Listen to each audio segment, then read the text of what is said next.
जब एक तरह से संविधान और भारतीय गणराज्य पर हमला हो रहा है, खुलेआम हिंदू राष्ट्र बनाने की बात हो रही है, खुलेआम अम्बेडकर को गाली दे रहे हैं, संसद में खुलेआम संविधान की प्रतियां जलाई, उस समय जब हुआ हो तो दलित बाबा साहब अम्बेडकर से ज्यादा बुद्धिमान हम लोग नहीं हैं। उनको पता था कि हम सत्ता में नहीं आ सकते। लखनऊ में ही भाषण है 24 फरवरी 1948 का कि दलित अपने बल पे सत्ता में नहीं आ सकता, सोशल कोलैबोरेशन करना होगा, सोशल कोलैबोरेशन करना होगा। यहां कोलैबोरेशन हो रहा है, जात जात की पार्टियां बन रही है, जात जात की, और उसको खरीदना आसान है, जात जात की पार्टी बन रही है। हमारे लोग वैसे भी वो बड़ा ड्रीम नहीं है, 1,000 10-20 हजार करोड़ वाले नहीं है, 50 करोड़ 20 करोड़ में बिक जाते हैं। तो सवाल, सबसे पहला सवाल जो मैंने उठाया कि पहले अपना वोट बचा लीजिए, घर बैठे जो है ना फ्री का कुछ नहीं मिलता है। क्योंकि हम लोग को फ्री में मिला ना, डॉक्टर अंबेडकर लड़के प्रोविजन करके चले गए, बाद में जवाहरलाल नेहरू इंदिरा गांधी ने लागू किया, सरकारी संस्थाएं बनाई, तो उसमें रिप्रेजेंटेशन मिला, वो धीरे धीरे गायब हो रहा। हमने उसकी लड़ाई लड़ी ही नहीं, लड़ी ही नहीं, सबको खाली शत्रु तलाशने में पूरी ऊर्जा खराब करते कि ये भी शत्रु, ये भी शत्रु, ये भी शत्रु, ये भी शत्रु। ऐसे होता है क्या? इतने मेंबर ऑफ पार्लियामेंट हमारे हैं, एक कॉमन इशू पे प्रोटेस्ट नहीं कर सकते? कर सकते हैं। लोग में भी हलचल नहीं है, मिडिल क्लास थोड़ा एसी में रह के रेस्ट ज्यादा ले लिया है। अरे एसी में रहना बुरी बात नहीं है, लेकिन खून के उबाल में जो ठंडा ही नहीं आना चाहिए। खून के उबाल का मतलब डंडा चलाना नहीं है। इधर बाबा साहब 3 तरह के चंदे लेते थे, एक इमारत फंड में, एक शेड्यूल कास्ट फेडरेशन के लिए, और तीसरा पीपल्स एजुकेशन सोसाइटी के। और एक एक पाई का हिसाब देते थे, एक एक पैसे का हिसाब देते थे, सार्वजनिक फंड जो लेते थे। आज क्या वो नैतिकता, नैतिक बल आज के नेताओं में है? बाबा साहब कर्जदार होकर उनकी मृत्यु हुई, कर्ज में थे वो। तो ये सवाल आज के समय में, ये सवाल उठना जरूरी है। अगर हमारे जो लोग हैं सार्वजनिक जीवन में रहते हैं, अगर उनमें इतना नैतिक बल नहीं है, तो जो भी समाज को मिला था वापस जा रहा है, कोई बचा भी नहीं पा रहा उसको। जितने मुद्दे यहां रखे गए हैं, जाति जनगणना के बाद देश में सत्ता, संसाधन व संस्थानों में हिस्सेदारी, देश में बढ़ते निजीकरण के फलस्वरूप समान अवसर कैसे स्थापित हो, आर्थिक व सामाजिक समानता की प्राप्ति कब तक, देश में महिलाओं, SC, ST, OBC और अल्पसंख्यकों में बढ़ते अपराध पर नियंत्रण कैसे हो, इससे जरूरी सवाल। जब वोट का अधिकार बचेगा तब ना, वोट का अधिकार बचेगा तब ना ये सब आप मांग करेंगे। गौतम साहब बैठे हुए हैं, 2018 से लगातार चुनाव में धांधली की बात हम लोग उठाते रहे, लगातार। अब तो खुल के सामने आ गया, अगर पॉलिटिकल पार्टीज हमारा साथ दिए रहते तो ये लड़ाई हम जीत लेते। ईवीएम के खिलाफ आवाज उठाते रहे। अरे वोट का अधिकार आपको नहीं पता है कैसे मिला? 1950 के पहले सबको वोट देने का अधिकार नहीं था। इनकम टैक्स पे करने वाले और संपत्ति का क्राइटेरिया था, वही लोग वोट दे सकते थे। साइमन कमीशन के सामने बाबा साहब जब गए, पेश हुए, दस्तावेज दिया, तो पहली बार यूनिवर्सल फ्रेंचाइजी, सार्वभौमताधिकार का मसला उठाया। इतने संघर्षों के बाद ये वोट का अधिकार मिला था हमें। पहले तो बूथ लूट लिए जाते थे, और अब हम लोग की चेतना आई कि वोट देना है तो ईवीएम मशीन आ गया और कई तरह के हेराफेरी है। तो राहुल जी ने अभी प्रोग्राम किया, प्रेस कॉन्फ्रेंस देखिए, और ये सवाल तो हम लोग कितने साल से उठा रहे हैं। तो जो अधिकार मिला है पहले वोट देने का, सरकार तो उसी से बनेगी ना, वोट से। अगर वोट का अधिकार नहीं बचा तो कुछ नहीं बचेगा। मनमाने से सरकार काम करेगी और आपका छीना जा रहा है। बांग्लादेश में आपने देखा ना, बांग्लादेश में विद्रोह हुआ इलेक्शन कमीशन के खिलाफ, शेख हसीना के खिलाफ हुआ कि नहीं? उभा के ही भारत में ही आई। पाकिस्तान में आपने देखा होगा, कमिश्नर ने खुलेआम इस बात को स्वीकारा था कि इलेक्शन में हेराफेरी हमने की है, कुछ लोगों को जितवाया। 7-7 चरण में चुनाव हो रहा है, कहां कम टाइम लग रहा है? 1.5 महीना, 2 महीना, 2.5 महीना रिजल्ट आने में लग रहा है। तो सबसे पहले आह्वान है इस मंच से कि बहुत जल्दी हम लोग, जैसे SC/ST एक्ट पे हुआ था, जैसे रोस्टर के सवाल पे हमने किया था, बहुत जल्दी आपको जो है ना प्रदर्शन करना पड़ेगा। चुनाव आयोग का ऑफिस जहां जहां है वहां पे घेरना पड़ेगा, प्रदर्शन करना पड़ेगा। तो सरेआम डकैती, वोट की डकैती हो रही, कहां से बचेंगे अधिकार? तो कल हम लोग थे प्रेस कॉन्फ्रेंस में, राजेंद्र पाल गौतम साहब थे, महमूद पराचा, सूरज यादव थे, मलिक साहब भी थे, बलराज मलिक। यह आह्वान हमने किया है देश भर में घूम घूम के, पहले इसके खिलाफ हमें एक माहौल बनाना पड़ेगा। ये सरकार हारती है, डरती है, हमने साबित किया। रोस्टर के सवाल पे भी हम लड़े और सरकार को झुकाए। तो वोट का अधिकार बचा लीजिए, तब ये सब बचेगा। और नहीं तो सरेआम आप देख लीजिए ना, क्या आपकी हकमारी। विश्वविद्यालय में पढ़ाता हूं मैं,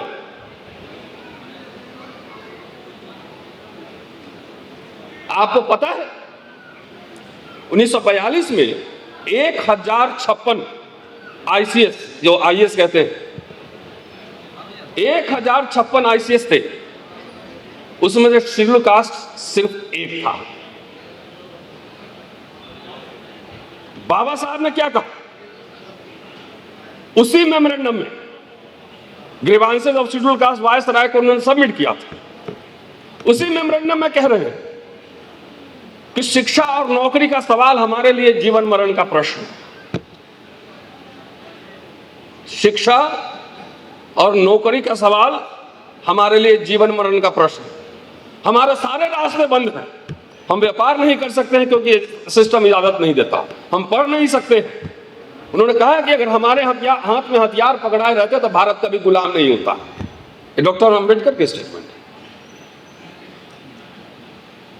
क्या आज शिक्षा और रोजगार का सवाल किसी नेता के एजेंडे पर है?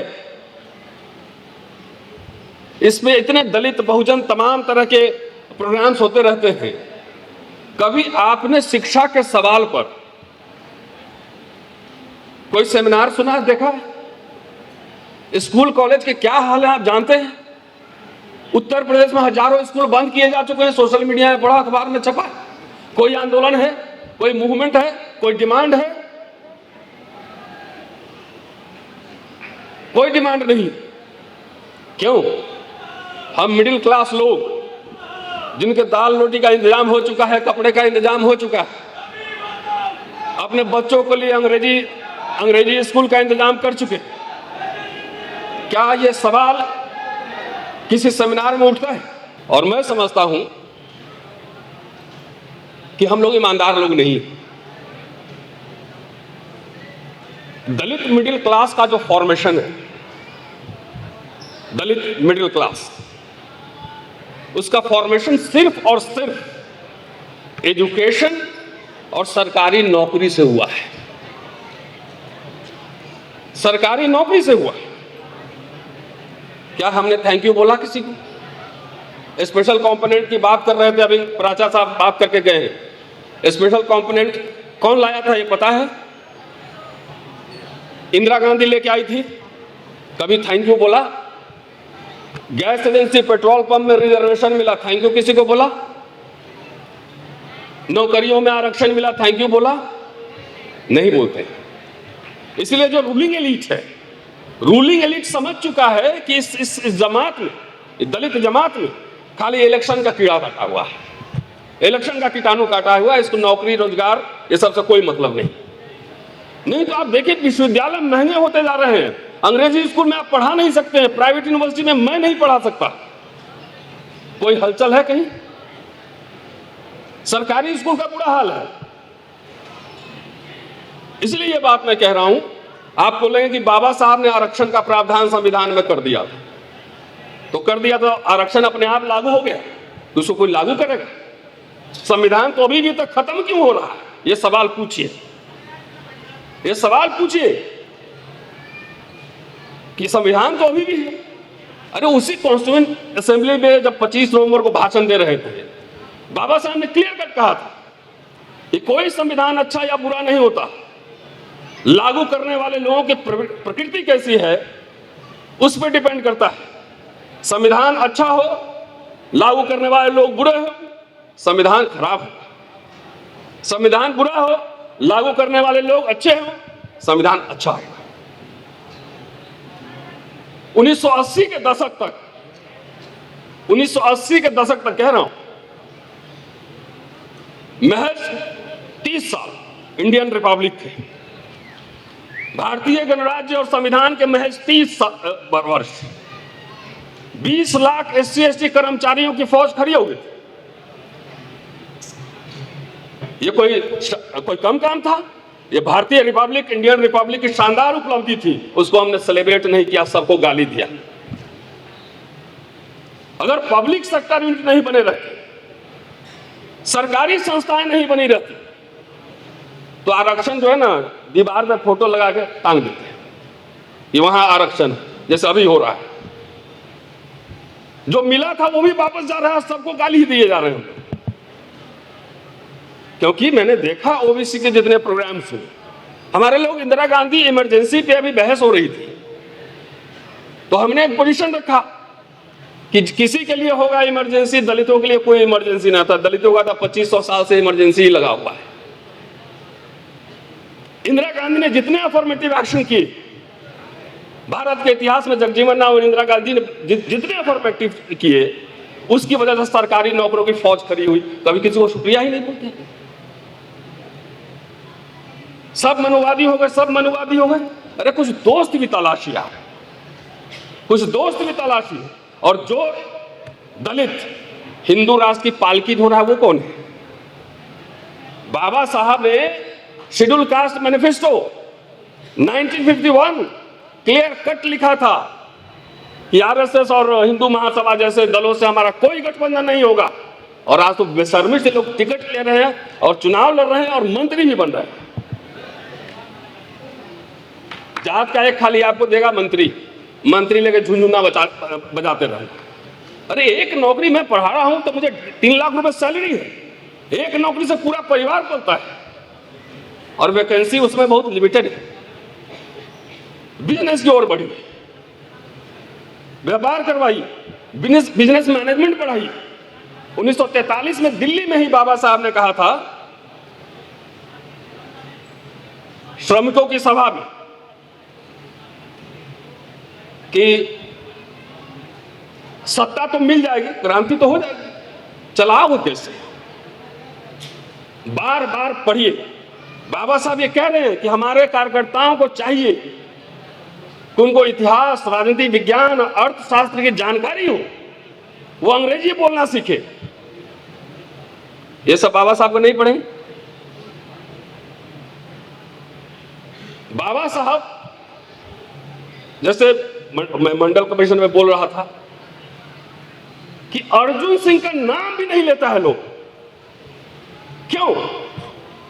मैं मिला हूं अर्जुन सिंह से कई बार और ओबीसी के रिजर्वेशन के सवाल पर मिला हूं मैं और सूरज मंडल साहब। वीपी सिंह का सेलिब्रेशन नहीं होता है। कौन आपके लिए करेगा? कुछ नहीं करेगा। जो भी कुछ करता है उसको आप भूल जाते हो और नहीं तो गाली ही देते। अरे पावर एलीट से बात करना होता है, बातचीत करनी होती है। बाबा साहब जो है ना बात करते थे वायसराय से, मेमोरेंडम देते थे, बार्गेन करते थे। और आप कह रहे हो सरकार बनेगी तो हम सब कर लेंगे। तब तक जो है वो खत्म हो रहा है, जो है वो खत्म हो रहा है। देखिए बाबा साहब की जिंदगी गुजर गई ये साबित करने में कि we are minority in national life, हम राष्ट्रीय जीवन में अल्पसंख्यक हैं। और यही आधार बना रिजर्वेशन का कॉन्स्टिट्यूशन में, यही आधार बना। अच्छा, वो कहते थे कि पिछड़ा वर्ग अपनी सभा करे, सब अपनी सभा करे, कॉमन मिनिमम एजेंडा पे हम साथ चलेंगे आगे। तो बाबा साहब बोले अल्पसंख्यक है और आप कह रहे हैं हम बहुसंख्यक हैं। ये कंफ्यूजन हटाइए। दलित राइट्स के प्रोटेक्शन के लिए आप लड़िए, जो साथी आएंगे ओबीसी वाले लड़ेंगे, हम साथ खड़े होंगे, लड़े हैं, रोस्टर के सवाल पे लड़ा। लेकिन ये मेरे समझ में नहीं आता है कि सिर्फ और सिर्फ चुनाव है, 5 साल में एक बार आएगा। जब बाबा साहब इंग्लैंड में गए थे गोलमेज सम्मेलन में, 1335 पाउंड राजा महाराजाओं से चंदा लिया था। एक किताब ही ला रहा हूं, दलित राजनीति और चंदे का सवाल, किताब ही इस पे बना रहा हूं। 1335 पाउंड लिया था, जानते हैं किस लिए? शोलापुर वहां महाराष्ट्र में हॉस्टल खोलने के लिए, हॉस्टल खोलने के लिए। पीपल्स एजुकेशन सोसाइटी हॉस्टल खोले, कॉलेज खोले, सिद्धार्थ कॉलेज मुंबई में, और उसके बाद 1954 में महाराष्ट्र में मिलिंद कॉलेज।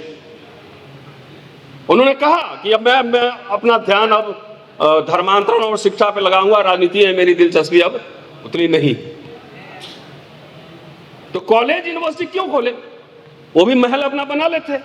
उनके जन्मदिन पर, 60वें जन्मदिन पर 60,000 रुपया लोगों ने दिया था कि आप अपने ऊपर खर्च कीजिए। उन्होंने कहा नहीं, ये इमारत बनेगा इससे, और शानदार इमारत बनेगा। मिलिंद कॉलेज के लिए हैदराबाद के निजाम ने 54 एकड़ जमीन फ्री में दिया, 12 लाख रुपए इंटरेस्ट फ्री लोन दिए, और मुझे लगता है कि वो लोन वापस किए नहीं होंगे। 56 में तो परिनिर्वाण हो गया। एजुकेशन मिनिस्टर उस समय सरदार जोगिंदर सिंह थे। 6 लाख रुपए लोन लिया कि हमको कॉलेज खोलना है। बाद में आपको पता है इंदिरा गांधी ने राइट ऑफ किया वो लोन, चुका नहीं पाए थे, तो इंदिरा गांधी ने राइट ऑफ किया 6 लाख रुपए। किस लिए? सवाल यही है, हमारे पार्लियामेंट में हमारे लोग जाएं ना, कुछ ऑक्सफोर्ड कैम्ब्रिज से भी पढ़ के आए अर्थशास्त्र, अच्छा पढ़ाई लिखाई करके जाएंगे, मुद्दों की समझ होगी, बोलेंगे, तोता बनकर नहीं रहेंगे। किसी भी देखिए नेता से तो बुलवाना पड़ेगा, और इसके लिए जब तक आप जागृत नहीं हो, सवाल नहीं पूछेंगे। मैं लीडर से मिलता हूं, अपने व्यक्तिगत काम से नहीं मिलता कभी, मैं एजेंडे पे मिलता हूं, मुद्दों पर मिलता हूं। मैं मिला था लोकसभा चुनाव के पहले राहुल गांधी से, मैंने एक पूरा दलित इमांसिपेशन मैनिफेस्टो दिया था कि आप जब सरकार में आएंगे तो हमारे बच्चों के लिए क्या करेंगे, सिर्फ एजुकेशन से रिलेटेड साथ दिया था कि फेलोशिप में कोई क्राइटेरिया नहीं होना चाहिए, जो बच्चा विदेश में एडमिशन हुआ सबको पैसा दो। इस साल तो 40 ही बच्चों को मिला है, और भी इनकम क्राइटेरिया 2.5 लाख रुपए। क्लास 4 एम्प्लॉय का भी जो है ना 2.5 लाख से ज्यादा तनख्वाह है, तो एक हाथ में दे रहा है, दूसरे हाथ से ले रहा है। कोई न पार्लियामेंट में हलचल है, न यहां हलचल है। तो मैं सिर्फ आपको ये जगाने, जागिएगा तो जगिए, ठीक है, नहीं तो हमें जो काम करना है हम तो करेंगे ही करेंगे। अब हम लोग कहां सुधर सकते हैं? बिगड़ गए हैं तो बिगड़ गए।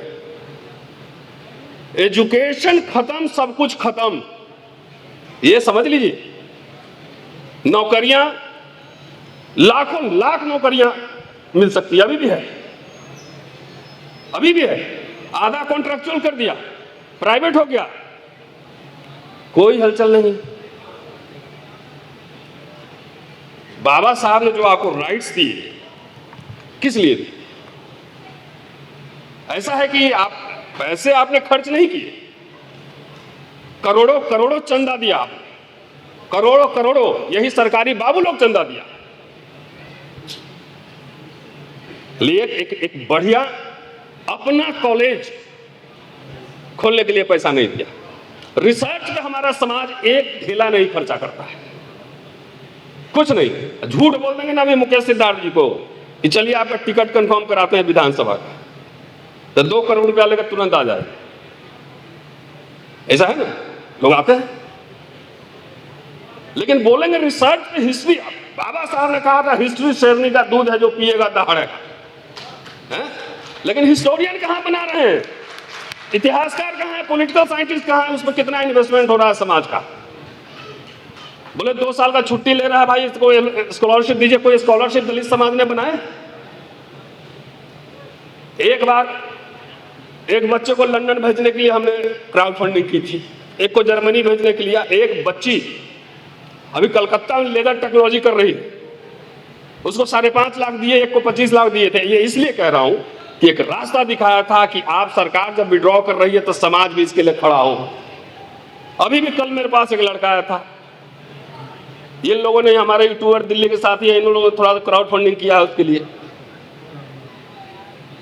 कोई मतलब इस तरफ ध्यान नहीं है। हायर एजुकेशन, एजुकेशन का मतलब सिंपल एजुकेशन नहीं, बाबा साहब कहते हैं हायर एजुकेशन।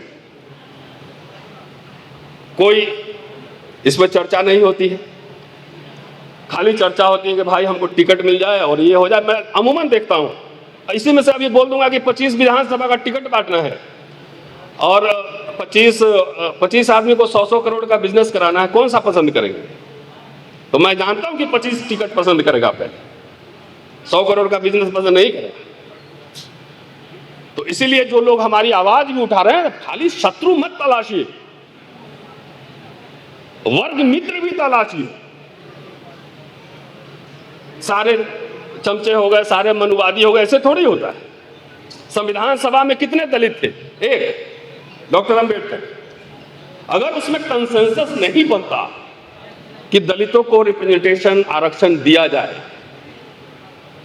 तो बाबा साहब अपने से लगा देते उसे। रूलिंग एलीट के साथ डायलॉग हुआ ना, संवाद हुआ। हाँ, यहां तो संवाद ही करना बंद है। और दूसरी बात, सोशल मीडिया पे दलितों में गालीबाजियों की एक फौज आ गई, फौज। देखा आपने? थोड़ा सा डिबेट होइए, एक ढेला पढ़ा नहीं होगा, बाप के पेंशन में बुलेट में उड़ रहा होगा। कुछ काम की बात कीजिए, एजुकेशन, रोजगार, ये सब बात कीजिए, देखिए आप ही वो गाली देना शुरू कर देगा। आजकल थोड़ी कम हुई है। अब पिताजी का एक जनरेशन पेंशन गायब हो जाएगा, एक जनरेशन में पेंशन गायब हो जाएगा। हम लोग का अनुमान है कि 2035 तक दलित समाज पेंशन लेस हो जाएगा। जब भारत गरीब मुल्क था, तो फ्री का एजुकेशन, फेलोशिप, नौकरी, पेंशन, सब कुछ मिल रहा था ना। अगर राजीव गांधी ने जवाहर नवोदय विद्यालय खोले, फ्री एजुकेशन, तो उसमें हमारे बच्चे भी पढ़े ना।